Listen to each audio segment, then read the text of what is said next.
Sahabat muslimah Banua yang dirahmati Allah, tawakal kepada Allah Subhanahu wa taala telah dinyatakan dengan tegas oleh nas Al-Qur'an yang qat'i.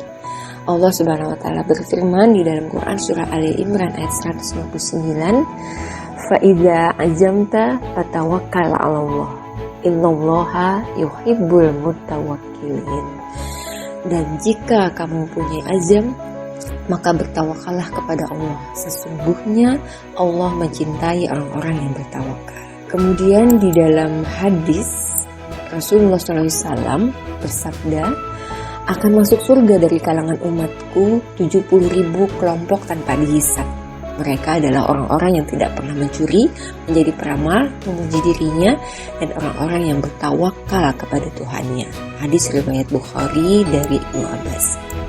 Dua dalil di atas menunjukkan bahwa seorang muslim tidak boleh ragu dan bertawakal kepada Allah Subhanahu wa taala. Orang yang mengingkari kewajiban bertawakal kepada Allah adalah kafir.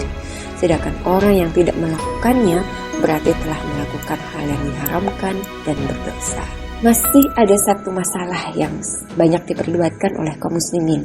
Apakah bertawakal kepada Allah Subhanahu wa taala dilakukan sebelum melakukan aktivitas yang diniatkan atau sebaliknya?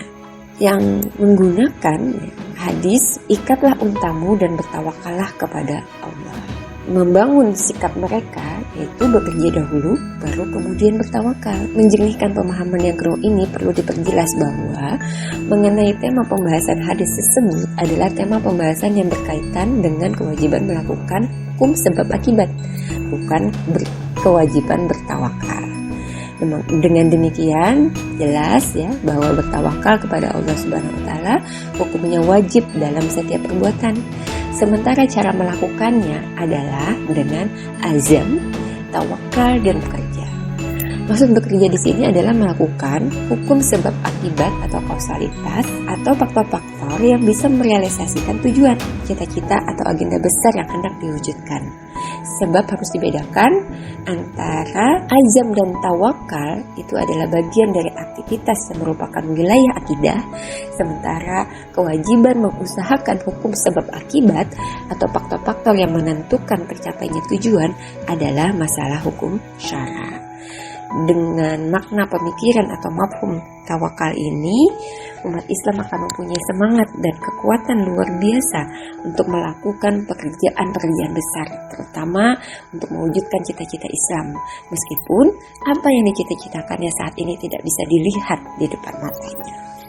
Sahabat muslimah Banua sekalian yang dirahmati Allah, cita-cita besar menaklukkan Persia dan Romawi pernah disampaikan oleh Nabi SAW ketika pengikut beliau masih sedikit pada saat beliau masih berdakwah di Mekah dan ketika beliau belum punya negara.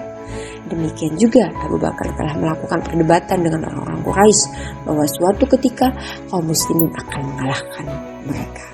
Cita-cita tersebut akhirnya semuanya terwujud satu demi satu setelah tegaknya negara Islam di Madinah. Karenanya sahabat muslimah Banua, kita harus yakin bahwa upaya perubahan sistem yang kita lakukan sekarang pasti akan terwujud karena kita yakin bahwa itu adalah janji Allah. Kita terus berserah kepada Allah sambil terus mengupayakan dengan berdakwah menyampaikan Islam di tengah umat. Wallahu a'lam bishawab.